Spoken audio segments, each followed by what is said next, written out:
Alrighty, hello my friends. Let's get down to it. My name is Clara and I am with the Motherload. So today I've got some fun stories lined up for you.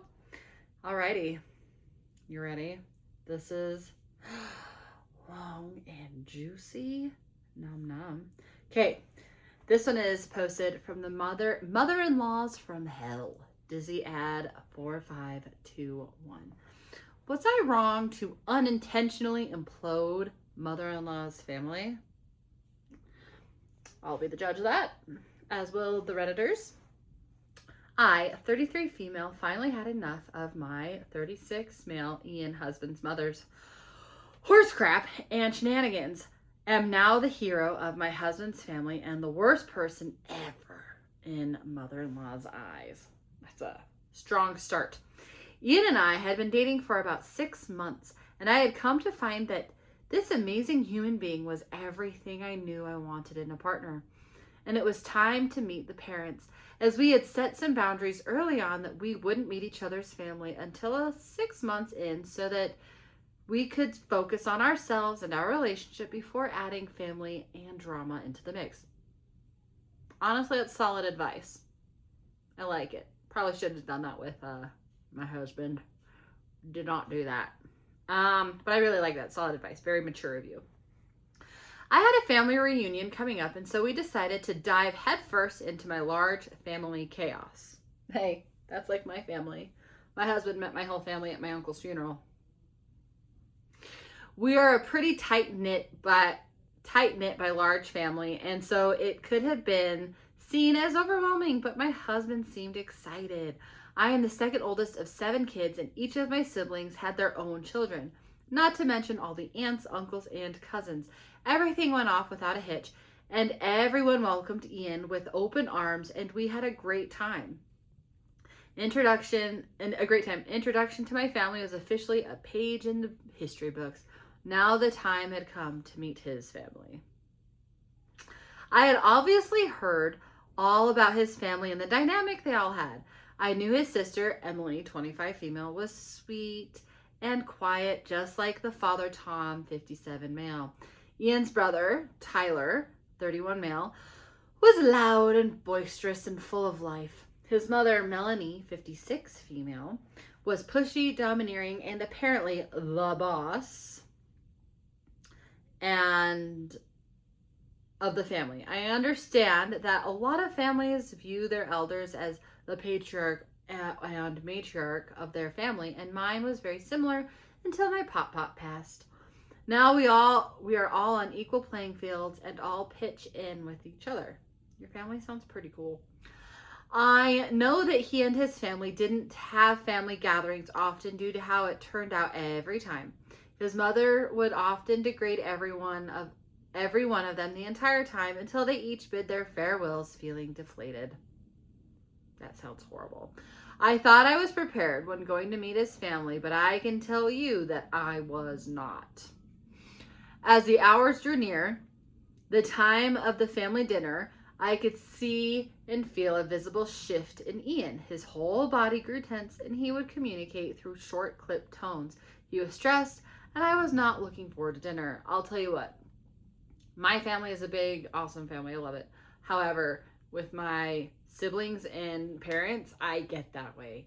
They're really fun and fantastic, but they've never let me grow out of being the youngest child, so they always nitpick me and deflate me because our mom wasn't and is not all there. And so I think my siblings try to all take on the parenting role at the same time, and they keep me in this little baby sister box, and it's very stressful. So I don't know if that's what he's feeling, but I get clipped short and like lose my personality around my family. I don't like it. Anyways, we got there a mere 5 minutes late, and his mother was waiting at the door, literally tapping her foot with impatience. It's about darn time you got here. I almost laughed out loud because I thought she was joking until Ian replied, "Sorry, Mom, there was a train."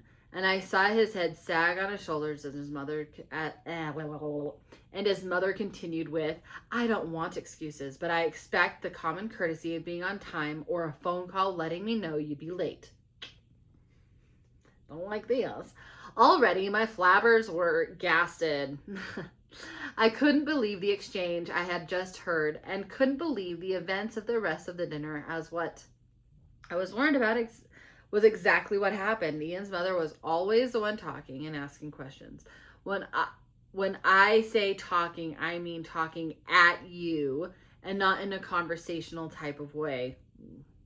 Tyler sat quietly as he poked his food around the plate. Emily diligently ate her food in silence, not really looking around except for a few nervous glances my way. Tom sighed and closed his eyes tight throughout our time eating, and Ian would randomly squeeze my thigh tightly when his mother would ask me questions. Oh my gosh, this sounds like sounds like prison, like family prison. This sounds horrible. Ugh, I would not want to be here. I played my part well and just smiled as I was hit with a barrage of questions until she asked me what I did for employment. My eyes lit up because I truly love what I do. I told her that I was a case manager for at-risk youth and very passionate about it. Good for you, girl. That's a hard job.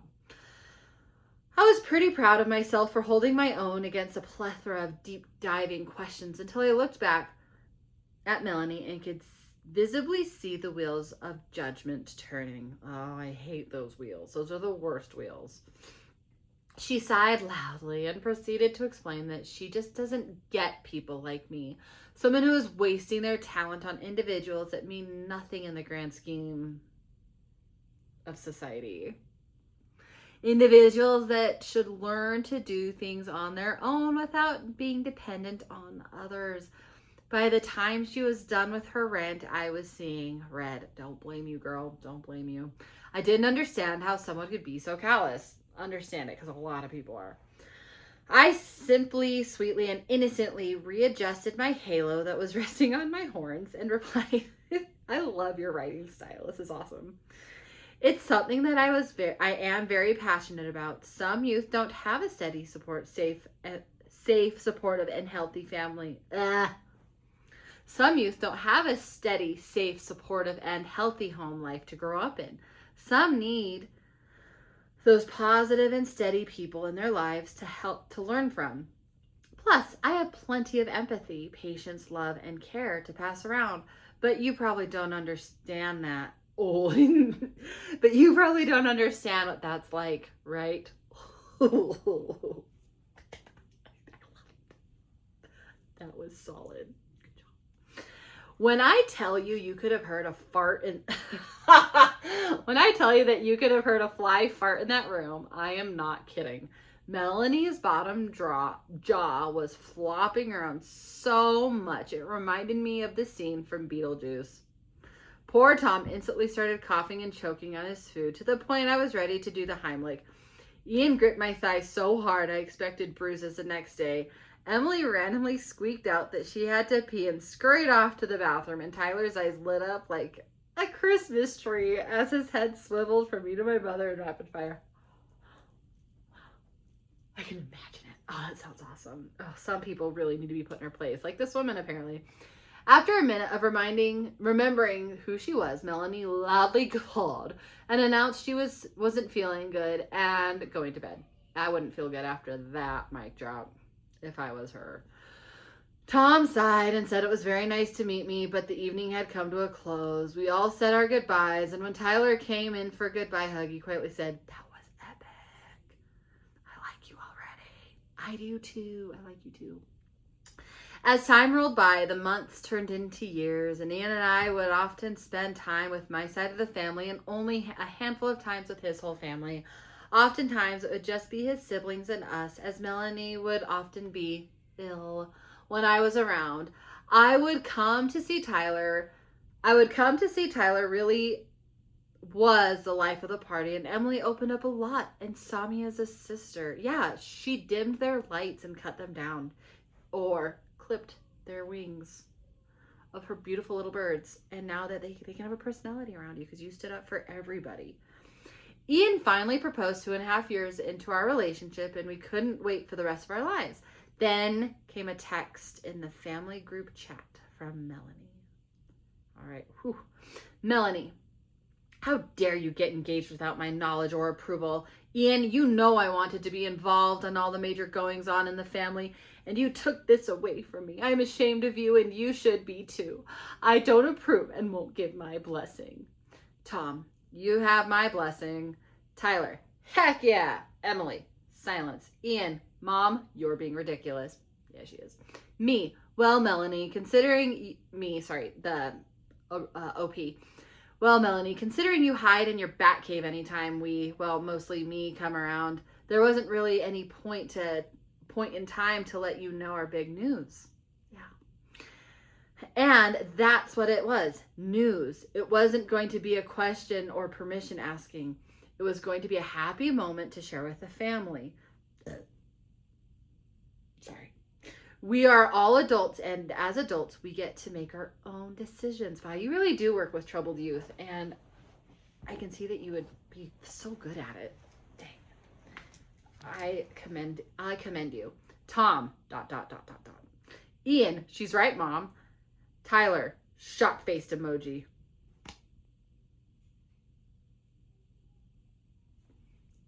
Emily, silence. Emily, you're probably doing the right thing by you, my friend. Thankfully, Melanie remained blessedly silent for the most part of the wedding. Of course, this apparently was her time to shine. Before the ceremony started, she stopped in the bridal suite telling me she was so excited for today. I doubt it. She was wearing a very pretty light blue cocktail style dress, and she looked very stunning. And I was a bit shocked that she had become accepting of Ian and I getting married. She stopped in where the guys were getting ready and spent time with Ian as well. Then she disappeared.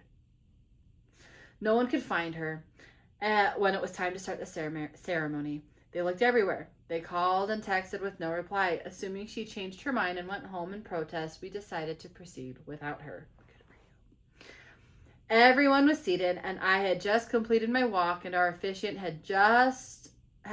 was just about to start speaking when the door at the back of the church creaked open, and cheerfully blushing, white adorned with a tiara and a gaudy, blinged out wedding dress, Melanie came flowing in like she was walking on a friggin' cloud. Oh boy. Do people like this not realize that this makes them look bad? Like, do they not see that? Like, if, blessedly, everybody who showed up at my wedding dressed normal. But like, if anybody showed up in a wedding dress, I would have been like, you look like an idiot. Not me. Anyways, let's keep going. As she came down the aisle, she shook people's hands, my family's included, and thanked them for being here. Everyone froze. Ian and Tyler at one side, my sister Emily and I on the other. Tom almost fell off his seat at the front, and even the officiant was gaping like a fish. Once she had fluttered her fairy little self to the front of the church, all hell broke loose. Melanie, I am so sorry for running behind, and I am sure Ian forgot to tell everyone, but we wanted to make this a double celebration. While Ian and my soon-to-be daughter-in-law get married, my beloved Tom and myself will be renewing our wedding vows. This isn't real. Is this real? Is this a real story? I don't know. Ian, slightly under his breath, Mom, what the hell is this? Tom, sighing and standing up, Melanie, no, let's go. Tyler, of course, delightfully entertained. The fork is happening right now. Yeah, that's a good question, Tyler. Me, seeing 50 Shades of Homicidal Red, hiking my dress up and stomping to Melanie. Excuse us for a moment, everyone. We have to have a quick family meeting to talk about this surprise. Wow, girl, you are way more composed than most people would be. Me, wait, nope. I grab Melanie by the wrist and practically drag her into the back hallway as she dramatically gasps and flails, and Tom, Ian, Emily, and Tyler all all toe the line behind us. When we reach a safe distance away from the crowd, I turn, and all I want to do is pummel this woman standing in front of me. I don't know how you didn't. Me, what in the actual heck are you doing, and why the heck are you wearing that god-awful dress? Why in the heck do you think this would be okay? Melanie, If you must know, I wanted to surprise my Tom and Ian and make this day even more special and something to celebrate. Me. Guys, my eyes are gonna bulge out of my head. Me. And you didn't think your son getting married was already going to be the happiest day to celebrate? Never mind. Don't answer that. We are done, Melanie. I want you to leave. I also rescind my invitation to you for the reception. I rescind my invitation to you to come to our home when you want to visit. If Ian and I ever have children, I rescind any contact you may want with them. I can't speak for the rest of your family or even Ian, but I'll say that the way you treat your family and those you love is deplorable and disgusting. The world doesn't revolve around you, and if you don't start realizing that, you're going to lose everyone. Amen. We're not worthy. Girl, you nailed it. After saying that, saying what I needed to say, I pranced myself back into the church as Ian and his family finished saying what they needed. When everyone came back in, Melanie was nowhere to be seen and apparently left. The ceremony continued and was heartfelt and beautiful, and the reception was filled with love and our families. Girl, good for you. I don't know how you bounce back. I don't know if I could get over that so fast. Oh my gosh. As of present, all 3 siblings have decided to go no contact with their mother, despite the hateful texts and phone calls she keeps sending their way. Tom and Melanie are in the middle of a divorce, and he seems to have a much more airy and lighthearted personality. All of us still get hateful texts and calls from some individuals on Melanie's side of the family, but I also have had thank yous from Ian and his siblings for giving them the courage to stand up to their mother. So, was I wrong and unintentionally implode the family? I feel like you know the answer to that question personally, because obviously not. You obviously did the right thing. And I don't think there's any debate about that. All right, let's look at some of the comments. But like I said, obviously you're not wrong. That lady was cuckoo for Cocoa Puffs. That's crazy. Somebody said, I've seen this post 10 times today. I'll take things that never happened for $500, Alex. Oh, wow. Okay. This comes across as a script for a made-for-TV movie. I'm not buying it without receipts. This person, okay, here's one that doesn't think it's a fake. I think you deserve a hug from everyone on the Mother-in-Law from Hell and every other Mill MI subreddit. Tom, gotta love Tom. You have a wonderful life. It's not often that you find... Sorry, so I get ahead of myself when I'm reading, and then I lose where I am, and I stop being able to read. It's not often you find what you have. BTW, I have a little insight here. We just had our 36th anniversary. I love that for you. Anyways, a lot of people think this is fake. And it might be, but guess what? I don't know how to tell if it's fake or not. It's a cool story. It could be real. It could also not be real. I've heard a lot of crazy mother-in-law stories. So, anyways, there you go. Alrighty, here's another one. This one is in the Just No Mill Reddit, posted by Otherwise Visual 5. And this person is seeking advice and validation. So let's give it to her straight. So, I'm currently 7 months pregnant. Backstory, I had a miscarriage prior to this pregnancy. This pregnancy also has had many up and downs. Thankfully, I have made it this far. After 6 months, I was finally able to enjoy being pregnant. Good for you. It's important to enjoy the pregnancy when you can and if you can. It was a long road. Anyway, fast forward. I don't have much of a relationship with my mother-in-law as she lives in a different country. That would do it. In the past, I did try to establish one for my man's sake because I could care less, honestly. When I did try, first thing she did was ask to borrow money. Ugh. Which is a big hell nah for me. My man obviously tells her everything. Why? That's not obvious, by the way. There's some things you don't need to tell other people, by the way. Even moms and mother-in-laws. I'm just saying that. As a mother myself, I don't want to know every single detail of my children's lives when they're adults. I want to know the important things. I want to know what they're willing to tell me, but like, I don't need to know everything. That's just me. My man obviously tells her everything. She knew about the miscarriage, my current pregnancy, the complications I've had. He's basically kept her up to date with appointments. I don't like that. Just personally, I don't like that. I had to ask my husband to not tell his mom everything about me. Because I think it's an invasion. His mom can talk to me if she wants to know what's going on with me, which she doesn't do, so she doesn't get to know. Now at 7 months, haven't heard from her directly. Not once a congratulations, nothing. Then Mother's Day, she sends me a message. Gist of it is, happy first Mother's Day. Hope you enjoy it. Blah, blah, blah. The part that enraged me was when she said, thank you for this wonderful gift. I get to be a grandmother. Like, excuse you. After the heck I've been through, that's what you say? It's a gift for you? Go F yourself. Who does she think she is? She hasn't even earned the title of grandma. I don't know. Do you guys think I'm overreacting? No. I do not think you're overreacting. I have a mother-in-law who will say things like, oh, I wish I could have been there for the birth. It's like, woman, you've never asked me a personal question about myself. Why would I want you in the most personal room of my life where I'm giving birth to my child? Ugh, I hate that. Ugh, yeah. People are just... There's times in life where audacity is a good thing, and there are times in life when audacity is a bad thing. This is a time when it's a bad thing. Okay. Relative Fondant 9569 said, not overreacting, but your man should not be telling your mommy all of his private information. Agreed.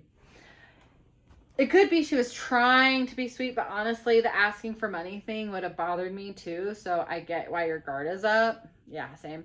Vivian Deanne said, not overreacting. She made your pregnancy about her. Drop that rope. And I'll read 2 more, I think. I completely understand your feelings. My mother-in-law is also didn't check in on me at all and just was terrible overall during the pregnancy. Like, she actually thought we were announcing our divorce instead of that. I can't get past that. Instead of that, we were pregnant. LOL. When we told her that the due date was around her birthday, thank goodness the hospital just calculated it wrong. She said, happy birthday to me.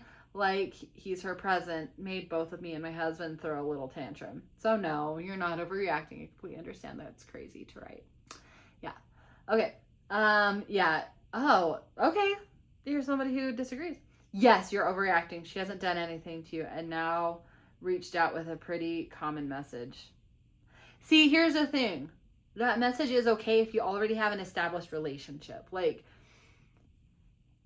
when my best friend finally has kids, you better believe I'm going to be like, "Oh, thanks for having kids for me." You know? And like I had another friend after I had my 3rd kid, she just got a divorce and only has 1 kid, and she's really sad about that. So after I had my 3rd child, she was like, thank you for keep having babies for me. Like, but we already have an established relationship. These people don't have an established relationship. Those comments only work if there's already that relationship there. There's already that camaraderie, that love, that friendship, and that doesn't seem to exist. So I don't agree with that at all. All right, let's do one more. This is in Just No Mill in Reddit and by Sally Sue. Okay, the title. I feel like I was tricked almost. Or was I just an a-hole? Give it to me straight. So let's read this and give it to her straight. I've had a ton of trauma from my childhood. I'm now 30 and I still have so many issues, which is fine. When I go to my Mill's house, she tells me if I need anything to get it myself, drink, etc. Because she wants me to feel at home, part of the family. I can't do it. I literally can't. It was just my norm in my home to just go to the fridge to get what you want. It makes me uncomfortable. Oh, it was never the norm in my house. Oh. She has asked me about my life/childhood because I'm no contact with my own mother. The conversation felt a bit weird to me, and she did cry. She told me how she feels for me, how she will do anything for me and her grandchildren, etc. Okay, so far she sounds like a genuine person. I'm interested to see where the plot twist is. I have an immensely hard time connecting with women. She's expressed so much to me that all I have to do is ask and she'd help. It's taken 10 years and I asked. I ride a bike to work and ended up getting a flat tire. My workplace doesn't give a toot. Doesn't give a toot why you're late. And if you are late, that's a strike. I had no money for a taxi or anything. For the first time, I called her and I was so forking nervous. I asked if she was up to anything. She said she was just sitting at home. I was upset at the time as I'd been sitting on the side of the road thinking what I would do. I was I was a temp at the time, and I know this woman wouldn't get me the job. Wait. I was a temp at the time, and I know this wouldn't get me the job. I tied my bike to a tree and called her. I explained about my bike and asked if there was any chance she could give me a ride in. She was very unenthusiastic, so I felt really awkward but said yes. It was about 20 minutes from her home to my workplace. I was in a panic already because I was seconds from clocking in late. I thanked her so much for the ride and coming through when I've asked for help. She kept telling me things like she's glad I asked. She's always there. She wants to almost be like a second mother to me, etc., etc. My significant other was blown away with that. Blown away that I had asked for help and to another woman, knowing I really struggle with women. I felt really good and ran into work. I should have offered her some money for taking me but I don't know. I wasn't thinking. Several weeks later, my significant other is telling me she came to see him and was going off on how selfish and unappreciative I am. She went out of her way for me and I didn't offer her any money. I think because she has pushed so strongly that we're family and help each other, etc. And the fact I was in a panic, it just didn't really cross my mind. I don't think I'm selfish though. Obviously, she's told all the family about it. I don't know. I was just in need. Okay, before I read any comments, you are not being an a-hole. I'm just going to say that. Whenever I've asked anybody for a ride or offered a ride or picked up hitchhikers, I've never asked for money. Now, the times where I have given money for people who've given me a ride is one time my friends and I got stranded like 5 hours from home without keys to the car because they got lost in a river. I gave that friend $100 because I was like, hey, you're coming to pick me up. Let me just pay you $100 it covered over the cost of gas. So I paid for more than the cost of gas because I think it was like a $30 round trip for her with the gas, and I gave her like $60 extra because, it was some time out of her day. Another time I used to ask for gas money is when I worked at a tourism company. I lived like 10 miles outside of town and I was the only one with a car, and everybody always wanted me to drive them everywhere. So I started asking for gas money because we all made the same amount of money. So I was like, if I'm driving you everywhere, like everybody can contribute. But like this case, like she had been hounding you to ask her for help. Now, it just seems like she didn't like the kind of help you asked for, and that's not your problem. So no, I don't think you are overreacting. I don't think you are being an a-hole. I think you might have been a little bit tricked. Okay. Let's see. Somebody said, I'm sorry, so sorry that this is the first time you reached out and she revealed her monstrous face.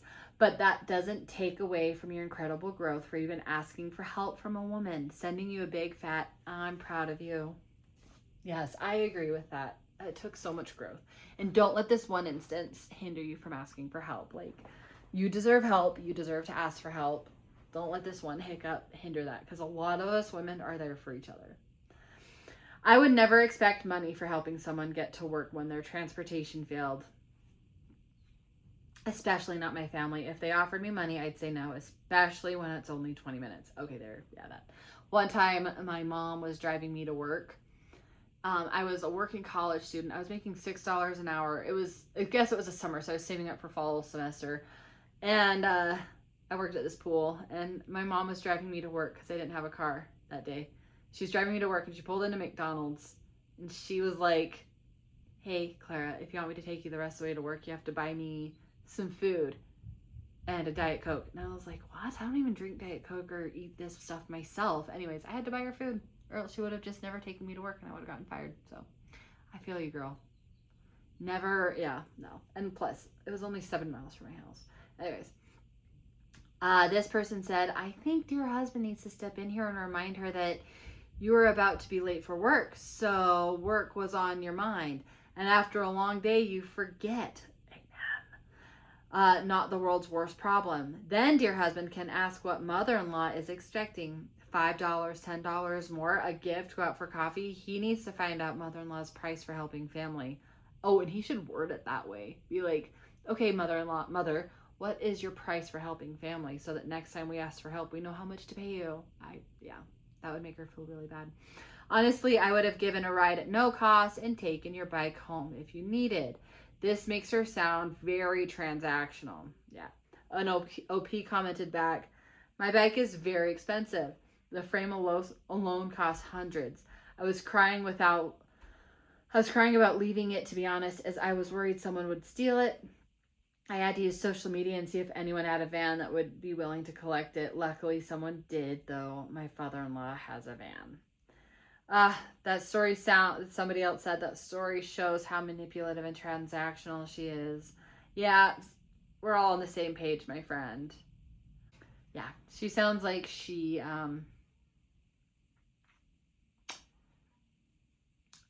didn't mean it, or she didn't mean actually going out of her way to help you, more just like doing what she wanted to help you, which is crazy. If you're gonna offer help, maybe she needs to be more specific about it. Anyways, I'm sorry. You did great. You did what you needed to do, and I'm proud of you. So good job. Keep asking for help. Just know that when people don't receive that well, it's not on you, it's on them and their own personal limitations, okay? You're doing good. Here's a hug. Keep asking for help from girls. Thank you guys for tuning in, and I'll see you next time. Don't forget to subscribe. Bye.